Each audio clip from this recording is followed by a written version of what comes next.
pengen mengulik-ulik lebih dalam nih. Jadi buat Sobi nih yang dulu pernah nontonin live kita, ini sebenarnya Kak Vindi tuh pernah diundang juga, dan kali kita undang lagi nih. Siapa tahu ada ilmu baru yang bisa dibagikan nih ya ke sobi-sobi Bisa. semua di sini nih. Nah mungkin sebelum mulai nih ya Kak Vindi boleh dong kenalan nih. Kira-kira Kak Vindi nih siapa dan kesehariannya itu ngapain aja sih Kak Vindi? Ya, kalau keseharian sih sekarang banyak kan liatin market ya, pantengin market, sebagai strategis juga saat ini. Um, Mostly memang liatin makroekonomi lah, seperti itu. Ada bikin konten Oke. juga sih. Oh, bikin konten. Oke. Jadi buat Ya, teman-teman di sini yang hari ini join, mungkin siapa tahu mau tengok-tengok profilnya Kak Vindi, bisa tuh ya. Di situ ada beberapa konten yang bisa memberikan insight ya untuk kalian semua gitu ya. Oke, Kak Vindi.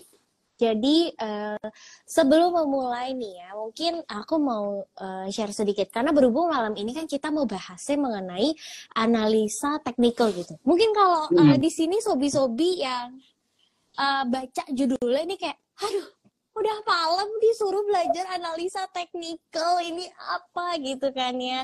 Jadi mungkin hmm, di sini kita ngobrolnya mungkin santai-santai aja gitu ya. Karena sebenarnya ya kok, aku tuh percaya kita tuh sebagai investor ya, terutama investor saham itu memang harus punya basic ya, basic dalam hal analisa teknikal. Karena kan kita kan investasinya di saham gitu ya. Jadi kita harus ya, tahu bagaimana membaca pergerakannya, menentukan mana yang harga yang baik untuk jual belinya itu kayaknya harus dengan analisa yang jelas gitu supaya nggak ya, gambling. Nah makanya betul. malam ini mungkin nih Kak Windy kita akan membuka perbincangan kita dari yang basic dulu deh. Kira-kira Boleh. uh, analisa teknikal itu sebenarnya tuh apa, dan kira-kira nih kalau aku misalnya sebagai pemula itu sebenarnya tuh harus tahu analisa teknikal yang seperti apa gitu.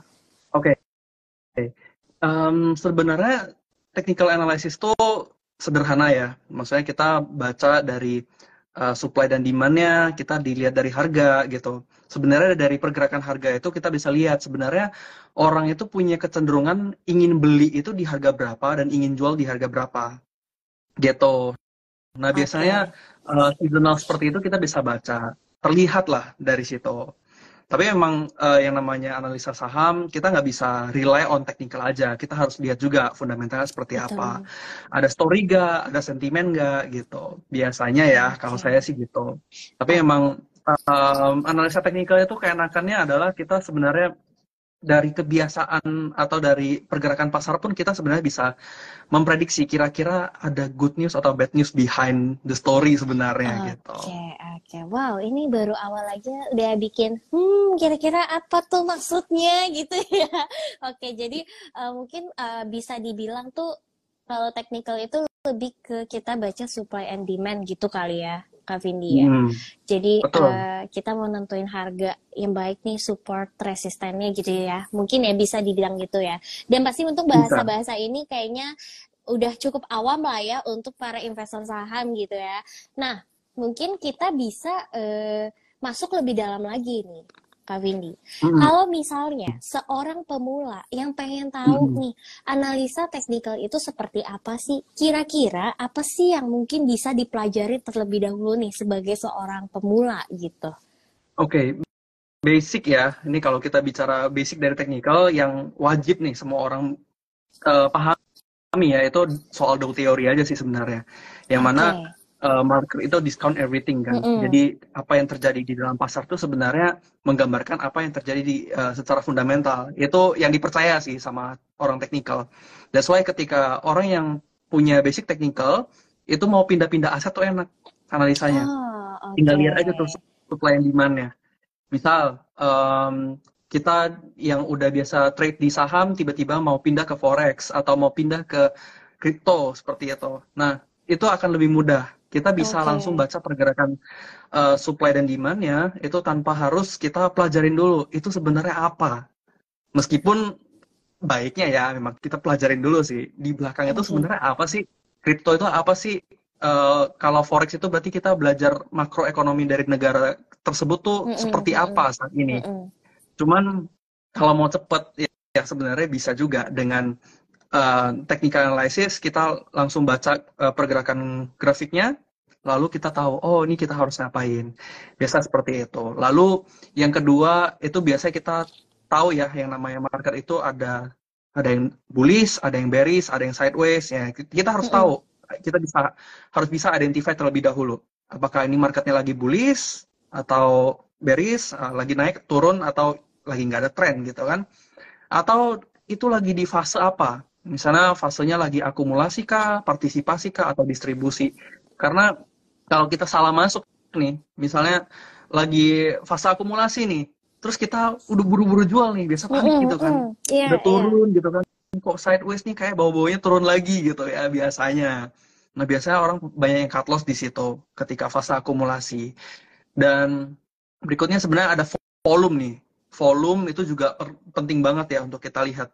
Jadi sebenarnya dari cara kita membaca volume itu kita bisa tahu sebenarnya ini lagi ada yang beli atau ada yang lagi jual, atau apakah market maker ya atau big fund itu lagi mau beli atau lagi mau jual gitu. Sebenarnya kita bisa lihat di situ. Oke. Jadi sebenarnya bisa aku bilang nih, ketika kita memahami analisa secara teknikal, itu sebenarnya pemahaman kita mungkin jadi lebih meluas ya, gitu ya. Bahkan kalau misalnya kalau aku lihat nih kayak tim-tim riset aku gitu ya di kantor gitu, kayak mereka tuh ngebaca chart dalam waktu mungkin under 1 minute itu mereka udah tahu, oh ini kayaknya bakal geraknya gini gitu. Kayak mereka udah bisa memahami gitu kan. Nah, nextnya lagi nih, kira-kira kalau misalnya dari sepengalamannya Koko nih, dulu waktu pertama kali belajar analisa teknikal, apa yang mungkin Ko Vindi akhirnya realize harusnya dari dulu awal aku belajarnya dari ini dulu nih, baru bisa pahamin yang ini gitu. Jadi kan biar di sini nih sobi-sobi mungkin mau belajar itu tidak salah ambil startnya nih, gimana tuh? Oke, kalau start ya, sebenarnya start itu ada, kalau bicara technical analysis itu ada technical yang klasik, ada yang technical modern. Kalau technical klasik itu biasanya tuh yang gambar-gambar garis. Gambar manual gambarnya. Sedangkan kalau misalnya yang modern, biasanya kita menggunakan indikator. Jadi indikator itu udah dibuat sedemikian rupa untuk memudahkan kita untuk membaca lah pergerakan saham itu. Jadi kalau saran saya ya, memang belajar yang klasik itu sebenarnya harusnya jadi fundamentalnya, harusnya jadi yang paling awalnya. Tetapi emang nggak semudah itu ya. Kadang kita harus rajin banget ya, maksudnya gambar garis. Waktu itu saya belajar awal-awal tuh belajar gambar swing tuh, gambar swing, swing high, swing low, swing high, swing low. Itu bener-bener sampai yang sampai nemuin nih cara bacanya tuh kayak gimana. Lalu sebenarnya baru disupport nih sama yang namanya indikator. Cuman kebanyakan kalau pemula biasanya mulainya justru belajar dari indikator dulu. Karena tinggal klik kan. Iya, betul. Ibaratnya nyetir nih, nyetir, harusnya nyetir yang benar itu kan kita belajarnya dari manual. Baru ke otomatis gitu kan. Tetapi kalau mau cepat ya belajarnya dari otomatis dulu gitu. Nah, mirip-mirip lah. Oke. Wah, ini menarik ya. Karena jujur aku tuh baru dengar kayak ternyata tuh analisa teknikal itu ada 2 gitu ya. Ada yang klasik dan indikator. Karena jujur aku adalah salah satu kaum-kaum yang tahu teknikal itu ya belajarnya ya ngertiin indikator gitu kan. Nah ternyata itu ada fundamentalnya itu analisa teknikal yang klasik untuk bisa advance lagi di indikatornya gitu ya. Nah BTW ini ngomongin indikator, aku mau sedikit promosi ya. Jadi kalau misalnya kalian investasi nih pakai aplikasi Beyond itu ketika kalian buka bagian chartnya itu indikator itu udah lengkap banget ya. Jadi bisa mendukung kalian, mensupport kalian dalam melakukan analisa teknikal gitu. Jadi buat di sini nih, sobi-sobi atau teman-teman baru yang join, yang mungkin mau coba atau lagi cari aplikasi investasi yang aman dan nyaman, bisa registrasi Beyond gitu ya. Bisa klik langsung link Bitly-nya di profile BNI Sekuritas 46. Oke, udah selesai kok promosinya Kak Vindi, kita lanjut ngobrol lagi. Oke. Boleh, boleh, boleh. Oke, kita lanjut lagi ya. Di sini nih mumpung belum kelelep banget nih ya, pertanyaannya ada yang nanya nih. Kalau Kak Vindi, tools utama teknikal yang dipakai itu apa sih? Mungkin ini berhubungan sama indikator mungkin ya kok kalau nanya kayak gini ya. Oke, sebenarnya banyak ya, karena indikator itu kan ibarat kata gini, kalau misalnya kita demam, kita pakai termometer kan untuk ukur, itu alat ukur, gitu. Kalau misalnya kita mau cek jantung, nggak mungkin dong pakai termometer. Kalau kita mau cek mata kita minus, nggak mungkin dong pakai termometer, ya kan? Jadi indikator itu bisa jadi banyak. Yang penting kita tahu dulu fungsi-fungsinya itu untuk apa-apa aja. Cara bacanya seperti apa. Nah, biasanya kalau saya yang simple ya, yang simple itu saya biasanya gunakan relative strength index, misalnya seperti itu. Itu untuk saya baca momentum. MACD, MACD ya, MACD itu juga saya menggunakan untuk baca momentum juga, untuk baca tren juga. Terus biasanya saya juga pakai volume. Ada volume profile, itu saya juga gunakan untuk baca kira-kira market ini besok itu lanjutnya naik atau turun, biasanya gitu. Ada volume profile. Itu biasanya saya baca di volume profile itu untuk ini ya, untuk tahu kira-kira market maker lagi masuk atau retailer lagi jualan. Nah, itu mungkin nanti saya bisa share deh kalau yang itu. Oke, boleh. Nanti nih sebelum mungkin kita ke sana ya, aku jadi curious nih. Kalau Kak Vindi itu tipikal trader yang apa sih? Kayak yang tradernya scalping atau gimana? Kalau saya sih karena keterbatasan waktu juga ya.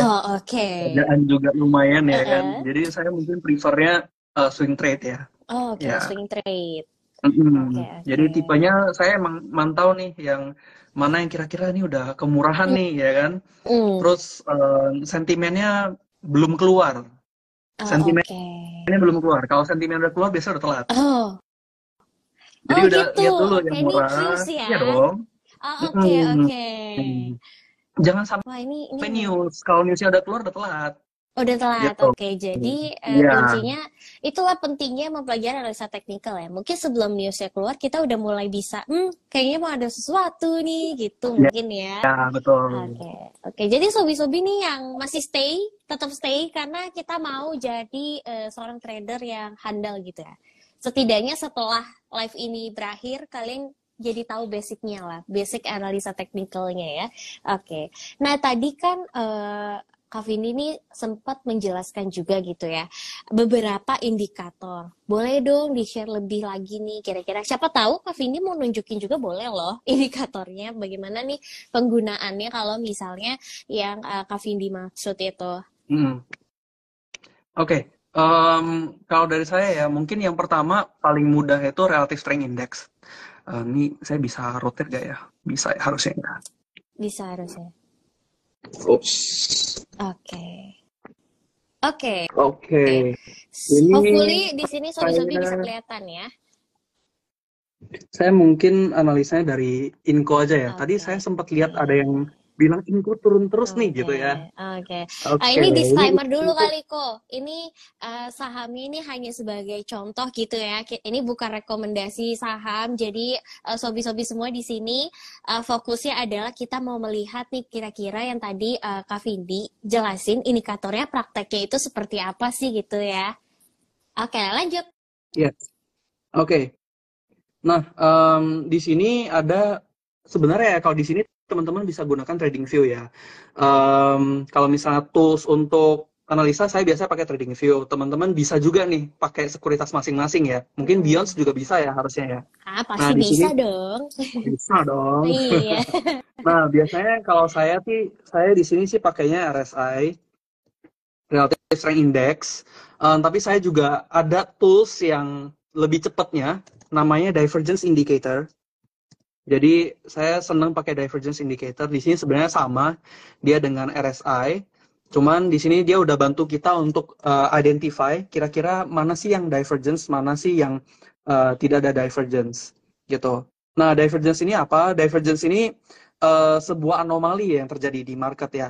Contohnya seperti ini nih, yang ada di sini. Ini ada tulisan bull gitu kan. Yang artinya apa? Yang artinya dalam kurun waktu pendek ini akan ada bullish, dan ini ternyata terjadi bullish beberapa hari lalu koreksi lagi. Ini biasanya biasanya cukup bagus ya, menurut saya ya, cukup akurat lah untuk analisanya ini. Nah, saya biasanya pakai ini untuk baca momentum, kira-kira ini udah momentumnya buy atau belum. Nah, contoh seperti ini ya, ini harganya mulai turun, tetapi di sini dari relative strength index-nya ini mulai terlihat ada perlawanan, tetapi ini belum selesai teman-teman, ini harus tunggu sampai confirm sebuah swing, baru kalau dari saya ya, confirm sebuah swing dulu, baru saya baru mau entry, gitu. Jadi ini yang step pertamanya nih, dari relative strength index. Yang kedua, biasanya saya sih pakai volume ya. Ini volume ini juga mudah banget untuk digunakan untuk identify support dan resistance. Mungkin teman-teman taunya volume itu ketika harganya naik, itu harus diikuti dengan volume naik. Ketika harganya turun, harus diikuti dengan volume turun juga, biasanya gitu ya, volume yang jual. Itu baru confirm bahwa marketnya itu either naik atau turun. Nah, tetapi di sini saya mau ajarin juga ke teman-teman, sebenarnya volume itu bisa digunakan sebagai support dan resistance juga. Seperti apa penggunaannya? Nah, kalau saya ini biasa ya, ini saya coba perkecil dulu semuanya, ya kan? Ini perkecil dulu, lalu teman-teman lihat nih, ada nggak volume-volume yang menjulang tinggi nih. Ini contohnya nih ya, ini menjulang tinggi nih. Kita coba tandain dulu. Kita coba tandain. Nah, ini menjulang tinggi, oke. Ini kalau saya zoom in, oke. Ini yang ini. Cuman ini terlihat ya, di sini ada candle-nya. Nah, kalau saya biasanya langsung kasih garis nih di candle-nya, untuk tahu bahwa itu adalah candle yang punya volume yang tinggi. Nah, udah ditandain kan? Nah, sekarang kita move lagi nih, kita cari lagi. Mana lagi sih yang ada volumenya tinggi ya? Oke, contoh di sini nih. Di sini kayak menarik nih. Di sini ada juga yang tinggi.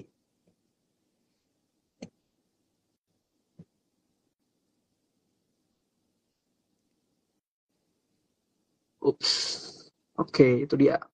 Nah, ini yang ini juga lumayan tinggi. Kita coba kasih tanda lagi.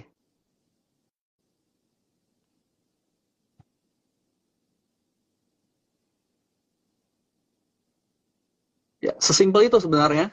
Kalau kita trace back ya, kalau kita lihat ke belakang, kalau kita cek historisnya, apakah dia retrace di area tersebut? Jawabannya iya. Ini teman-teman bisa lihat ya, pada saat dia memasuki area ini, hit area yang atas, ini mulai turun. Jadi ini bisa menjadi resisten, teman-teman. Dan sebenarnya ini kalau saya mau cek lagi ya, ini Inco ini lumayan menarik sih sebenarnya. Ini coba ya, kita cari lagi untuk yang volumenya yang lebih tinggi. Nah, ini nih. Ini volumenya ini menarik nih. Saya zoom in dulu ya, supaya teman-teman bisa lihat nih. Yang ini, kita coba tandain nih. Volume beli. Mau volume beli, volume jual sama aja ya teman-teman ya. Bukan berarti kalau di sini volumenya beli otomatis dia jadi support, atau volume jual dia jadi resisten. Tidak seperti itu ya teman-teman.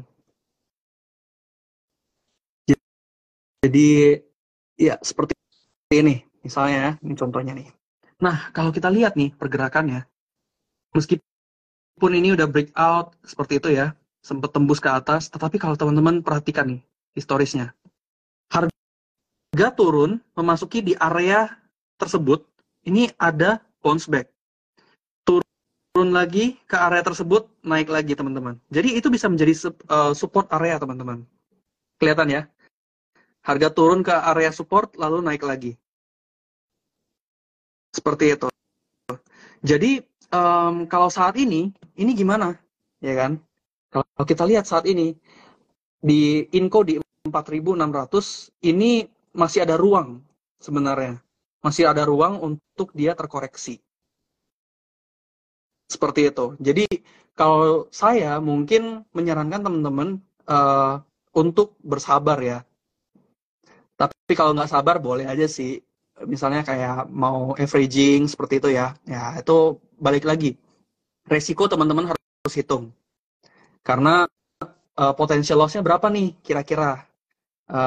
Kalau misalnya teman-teman beli di kondisi saat ini, misalnya di harga saat ini turun hingga harga ini misalnya 4.300-an, risikonya berapa persen? Ini resikonya sekitar 6,9%. Nah, teman-teman bisa nggak terima resiko sebesar itu? Atau teman-teman bisa tunggu dulu, ya kan? Atau ini maksimum resikonya sekitar 18%. Tuh. Atau ada baiknya memang teman-teman tunggu dulu. Misalnya udah memasuki area ini, teman-teman baru lakukan pembelian secara bertahap. Seperti itu. Nah, ini salah satu cara. Ini pakai volume untuk nentuin support dan resisten. Lalu berikutnya, kalau saya senengnya juga pakai yang namanya volume profile nih.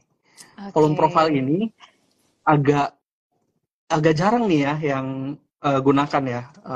Tetapi kalau saya sih seneng ya, karena saya bisa baca nih sebenarnya ada siapa aja sih yang beli, ya kan? Siapa aja sih yang jual di harga-harga tersebut.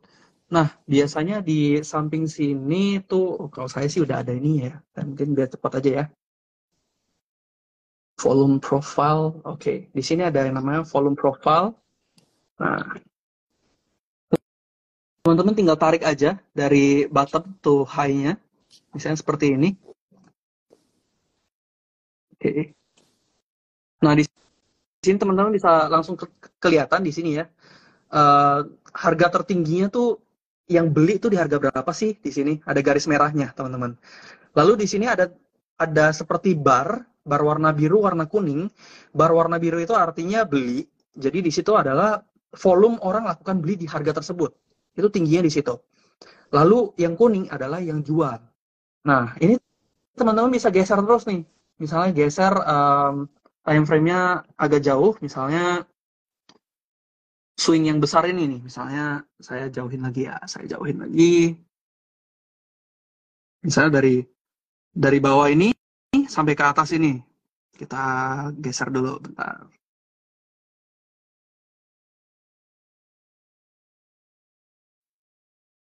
Oh nggak mau sih.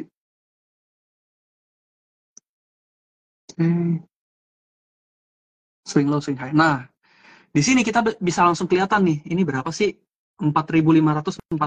Ini adalah area beli. Di situ antara beli dan jual lumayan tinggi ya. Di sini juga lumayan banyak volume orang yang beli sebelumnya. Tetapi ini kan historis, ya kan? Kalau misalnya teman-teman mau tarik sampai ke yang sekarang bisa nggak? Bisa banget ya. Misalnya teman-teman mau lihat orang yang beli hingga sekarang tuh paling banyak tuh di berapa sih? Nah, kita bisa lihat nih. Saya kasih lihat lebih jauh. Tuh, di sini mulai kelihatan nih, ya banyak yang sell di sisi atas ini. Lalu di sini bawah ada yang tebel, yang warna merah. Ini kelihatan nih.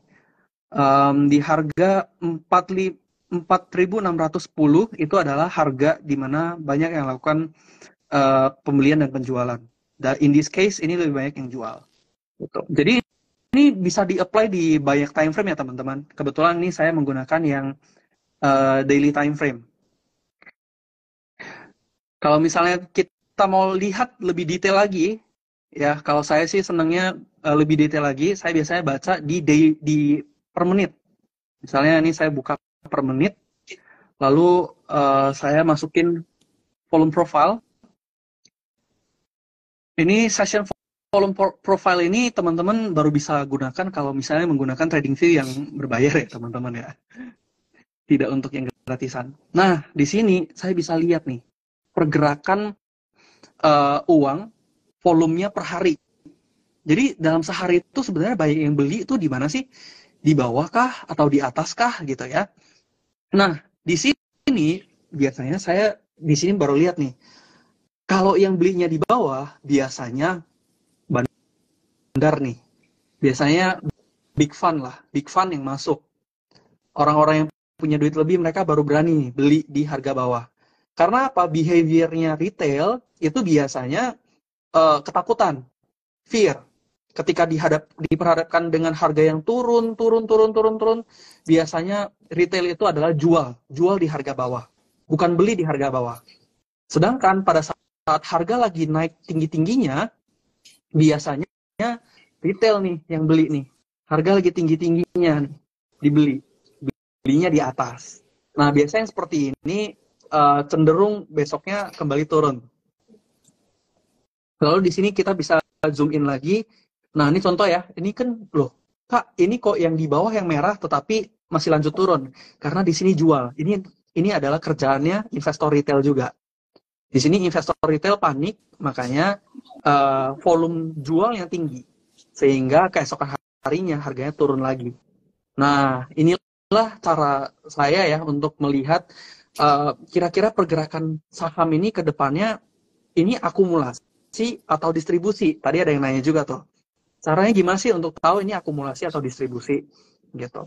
Nah, kalau di sini saya lihat ini kelihatan nih bahwa di sini ada distribusi ya. Ada distribusi dari big fund di sekitaran harga 4.710, lalu dia averaging lagi di 4650. Nah, ini kita ntar lihat lagi nih, kira-kira besok gimana nih, ya kan? Ya, mungkin lebih kurang itu kali ya. Oke, wow, ini penjelasannya sangat mendetail sekali ya. Kak Windy, tadi tuh aku kayak bener-bener sambil memperhatikan, oke, ini langsung dipraktekin gitu ya. Jadi mungkin buat sobi-sobi di sini juga yang belum kebayang, oke, pernah dengar itu indikatornya namanya itu, tapi cara pakainya gimana ya? Nah, di sini nih Kak Vindi udah ngasih unjuk gitu ya. Kalau misalnya simulasinya pemakaiannya dan apa sih pemahaman yang bisa diambil gitu kali ya dari penggunaan indikator itu. Oke, ini menarik banget ya. Nah, kita mungkin bisa lanjut lagi nih ya ke pertanyaan selanjutnya nih. Oh, jadi tadi kan kita udah pahamin ya kira-kira apa yang sebagai pemula harus pahamin. Terus kita juga udah tahu indikatornya yang mungkin bisa dipelajarin juga nih dengan bukan mudah ya. Mungkin sebagai pemula nih yang mau coba itu bisa menggunakan ya indikatornya tadi itu ya yang Kak Vindi kasih tahu gitu. Nextnya, banyak juga yang pengen tahu nih, kira-kira gimana sih dari Kak Vindi sendiri nih ya dengan pengalamannya itu menentukan waktu yang tepat. Oh, ini nih waktu yang tepat untuk aku trading nih gitu. Oke, wah, menentukan waktu yang tepat itu agak-agak ini ya, banyak view-nya ya. Jadi contoh kemarin saya sempat beli saham S Hardware itu masih di harga 500 ya, sekarang udah 800-an. Itu saya beli di harga 500. Itu saya bukan based on technical, jujur aja. Saya waktu itu pas harga 500 saya kok lihat ini kok harganya balik ke tahun 2011 kalau nggak salah ya, tahun 2011 gitu kan. Ini kok baliknya jauh banget gitu. Lalu saya coba cek untuk laporan keuangannya gitu kan. Saya coba cek ini penjualan dia seperti apa. Jadi saya bandingin nih harga 500 yang saat ini penjualannya berapa, saya bandingin nih sama beberapa tahun yang lalu di harga 500 itu penjualan itu berapa. Dan ternyata waktu saya cek ini kok lebih tinggi dibandingkan sebelumnya. Berarti ini kan undervalue ya. Jadi betul. Sebenarnya ini S Hardware ini lagi undervalue. Jadi waktu itu saya akhirnya lakukan pembelian gitu. Tetapi untuk entry point ya memang waktu itu pakai ini ya, pakai technical gitu. Untuk momentumnya. Nah, momentum entry-nya saya biasanya nunggu relative strength index itu ada yang namanya divergence. Buat teman-teman yang nggak tahu apa itu divergence itu seperti apa ya? Mungkin bahasa mudahnya anomali ya. Harga kalau turun harusnya diikuti dengan tekanan jual, bukan tekanan beli. Harusnya gitu dong. Betul. Nah, logiknya adalah ketika harga turun, relative strength index-nya juga turun. Tetapi ketika teman-teman bertemu ya pada saat harganya turun terus, tetapi relative strength index-nya itu cenderung naik, nah itu tanda-tandanya tuh teman-teman bisa perlahan-lahan mulai masuk. Ingat perlahan-lahan. Kenapa saya bilang perlahan-lahan? Karena nggak semua saham bisa diperlakukan seperti itu. Oke, Nggak semuanya. Ada ini nggak? bisa di point out nih kok. Jadi di Mm-mm. mana setiap saham itu punya treatment yang beda-beda gitu. Jadi jangan Betul, digeneralisasi gitu ya. Oke, nextnya apa lagi betul. nih? Nah, biasanya kalau saya tuh sukanya bertahap tuh, karena kita nggak pernah tahu kan, dia akan turun lagi nggak? Akan turun lagi nggak? Mm-mm. Nah, divergence itu. Jadi step by step masuknya. Itu cara kita untuk manage resiko juga sih. Jadi kita nggak yang langsung lihat porto kita tuh kebakaran gitu ya. Kayak, waduh ini turunnya kok makin dalam gitu ya. Gitu. Oke, mungkin istilah sekarangnya apa sama dengan cicil beli gitu ya? Oh, Yes, apa cicil beda lagi? beli. Cicil beli Cicil bener beli, ya, benar-benar. gitu ya. Heeh. Oke, jadi yang pertama tadi mungkin mengenal pergerakan sahamnya dulu, baru kita bisa menentukan kita mau kasih treatmentnya ini gimana gitu ya dengan indikator-indikator dan pemahamannya. Lalu yang kedua ya tadi itu kalau misalnya masih ragu-ragu ya udah cicil beli dulu gitu ya. Setidaknya kalau nanti rugi nggak ngenes banget gitu ya, nggak Yes, menangis banget betul. gitu ya.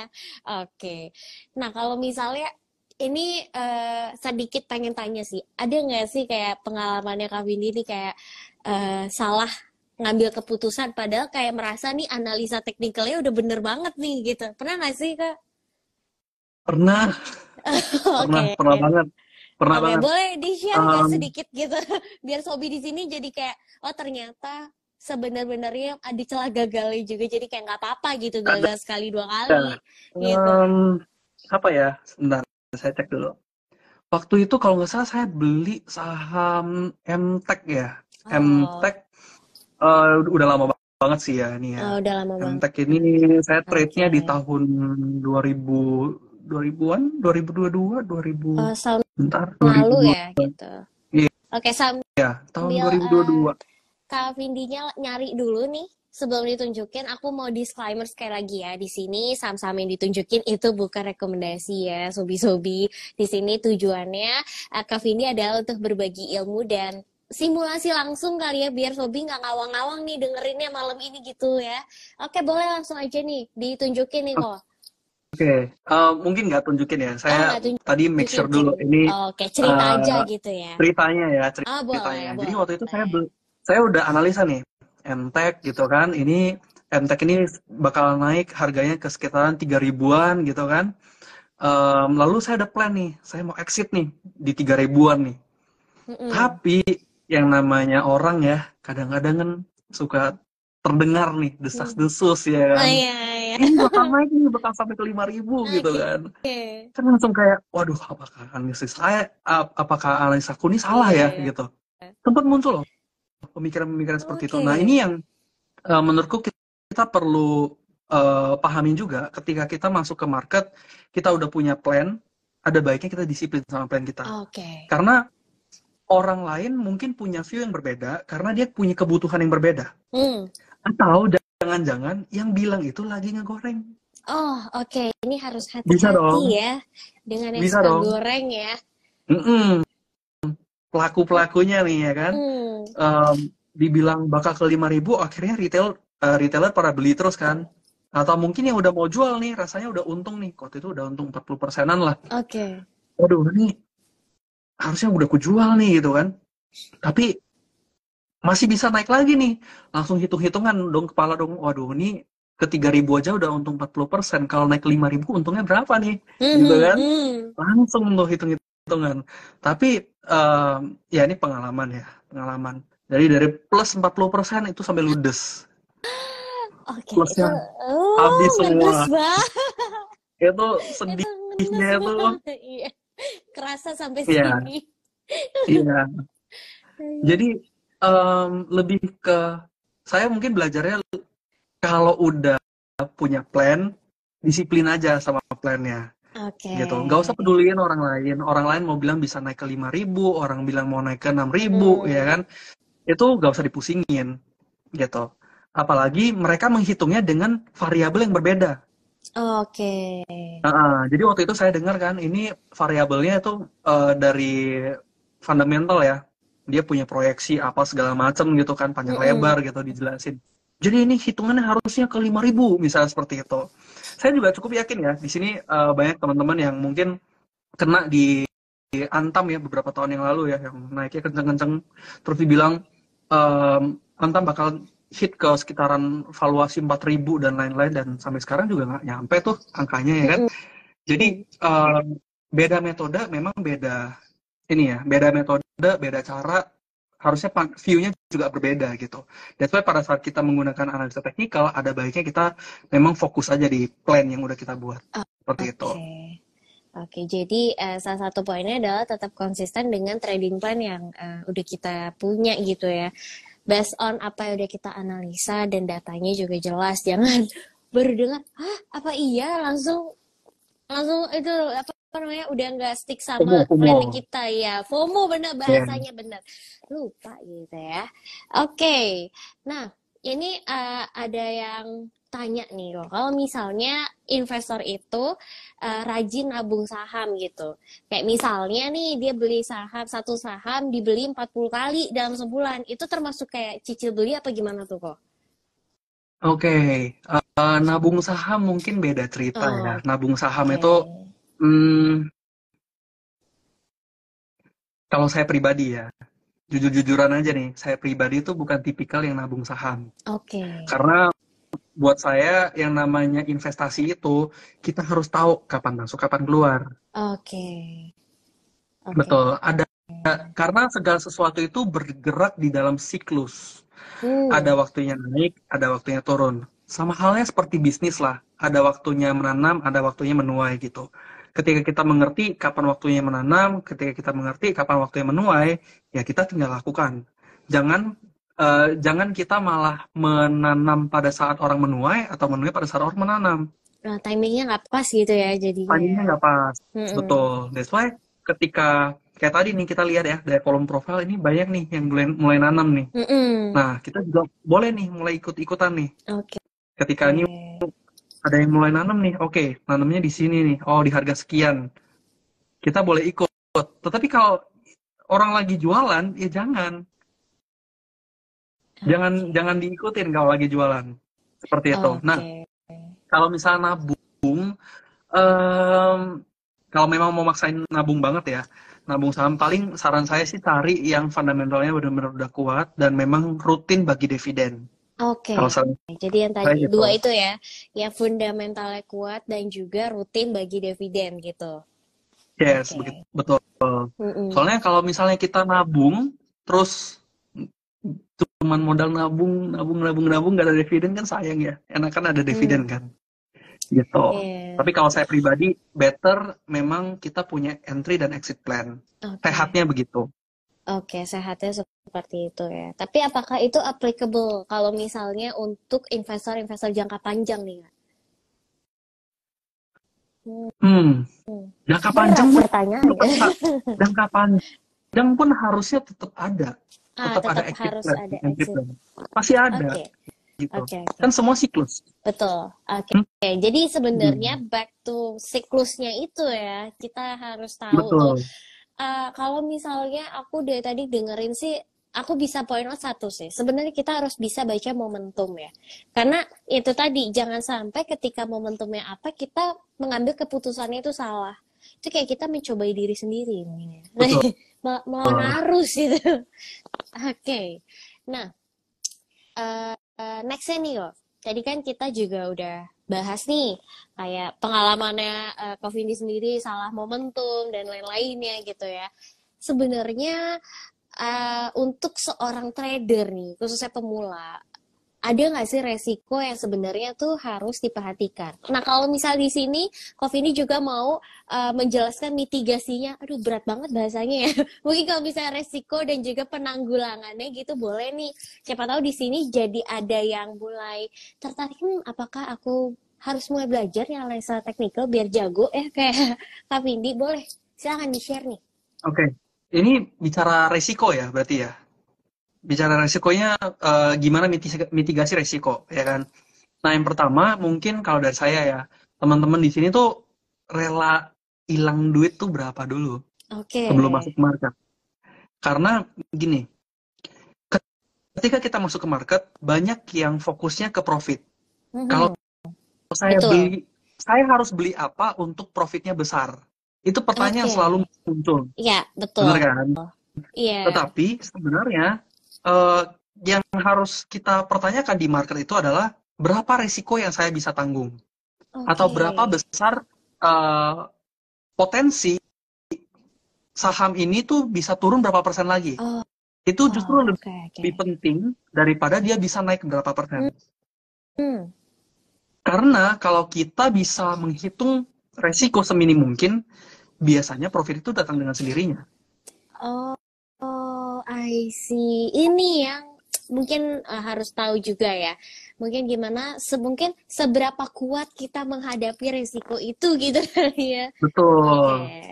Nah, resiko itu mungkin nggak bisa dibilang dalam bentuk persentase. Mhm. Nah, biasanya kan orang sukanya pakai persentase ya. Kalau Iya. saya mungkin beda. Saya nggak pakai persentase, saya pakai nominal. Jadi ada baiknya teman-teman ini tahu, jantung ini tiba-tiba deg-degan itu di nominal berapa. Ketika Oh, oke. lihat duitnya udah minus berapa juta nih, baru Heeh. deg-degan. Oke. Atau deg-degannya ketika minus berapa ratus ribu. Ada dong, Ada. yang berapa ratus ribu udah deg-degan. Ada Mhm. yang juta, ada yang puluhan juta, 20 juta, 30 juta, 40 juta, Hmm. baru ngerasa deg-degan. Nah, deg-degan itulah yang teman-teman harus tahu. Itu adalah batas dari resiko yang teman-teman bisa ambil. Jadi, ketika teman-teman udah tahu batas resikonya, dari situlah baru bisa hitung.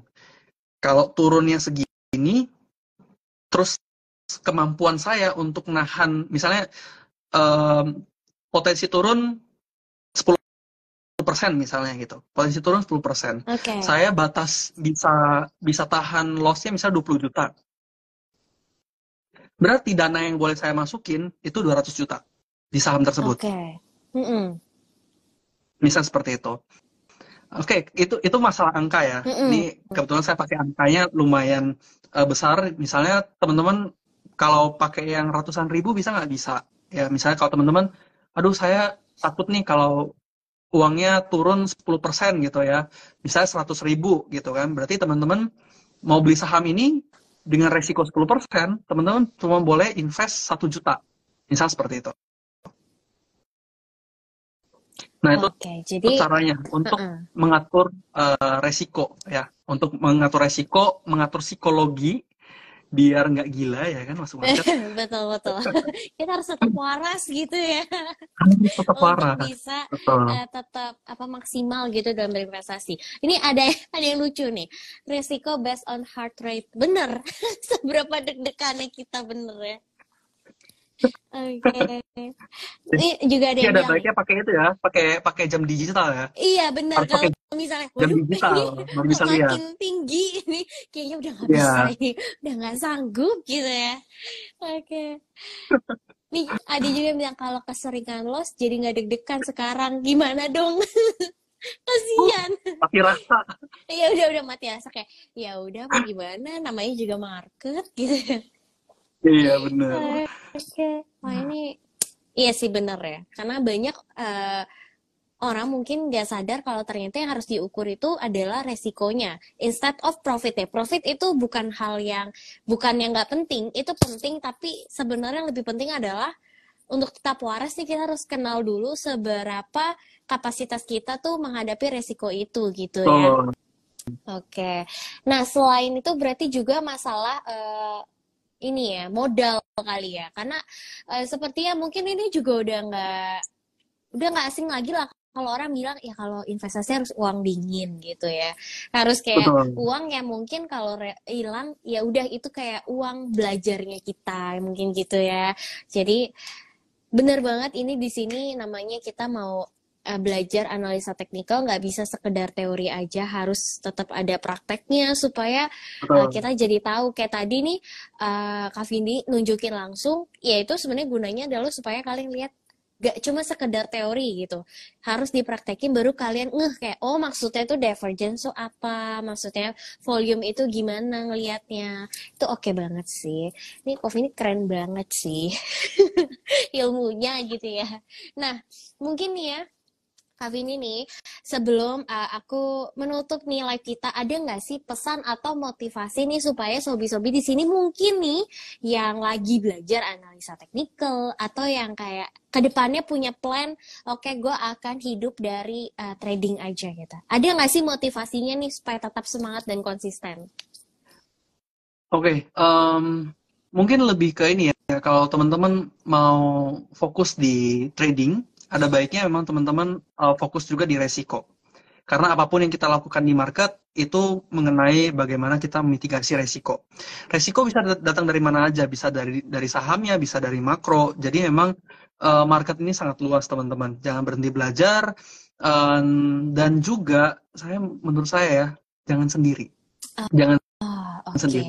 Di market itu terlalu luas untuk kita berjalan sendiri. Jadi emang ada baiknya kalau misalnya teman-teman bisa punya komunitas, ya kan? Saya nggak tahu nih.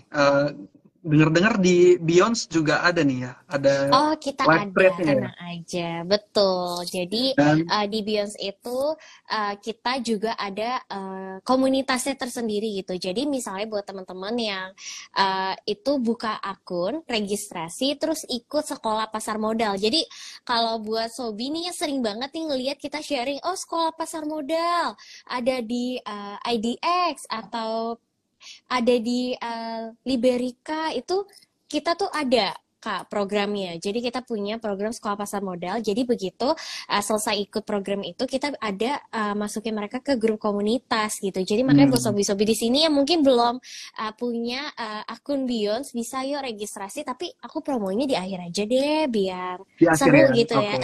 oke. Ada lagi nggak nih Ya, kok tapi pesannya? nah kalau dari saya mungkin yang lumayan efek ya ke saya itu adalah circle sih.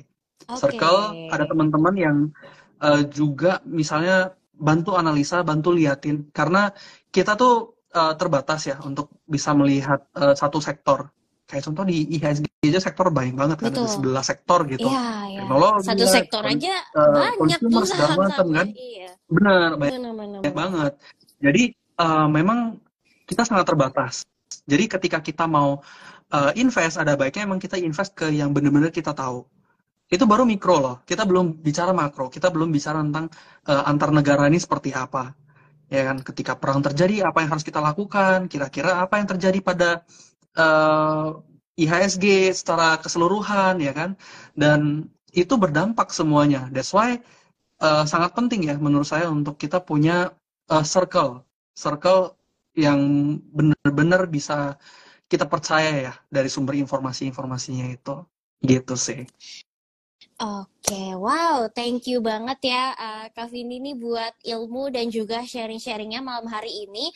Aku sangat yakin sobi-sobi yang nonton dan pantengin ini mungkin yang baru masuk di pertengahan atau udah mau akhir-akhir baru masuk, nanti bisa nontonin lagi nih ya, putaran ulangnya lagi nih dari live-nya. Tapi di sini yang mau aku tekenin adalah tadi benar banget yang Kak Vindi bilang, kita memang harus fulfill diri kita itu dengan ya ilmu-ilmunya dulu dari basic gitu ya. Bahkan tadi Kak Vindi aja bilang ya mau belajar indikator aja sebelum itu tuh ada hal lagi analisa klasik yang harus dipahamin supaya bisa advance lagi, dan itu menurutku ada suatu hal yang nggak boleh tertinggal. Terus jangan lupa juga kalau yang namanya investasi pasti ada resiko.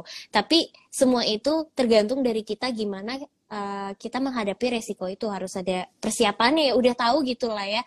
Terjun ke market itu ya pasti banyak ceritanya gitu. Dan supaya tetap waras ya harus bisa ukur resikonya. Oke, nah Betul. aku izin mau promo sedikit ya. Boleh ya Kak Vindi Banyak ya? juga boleh.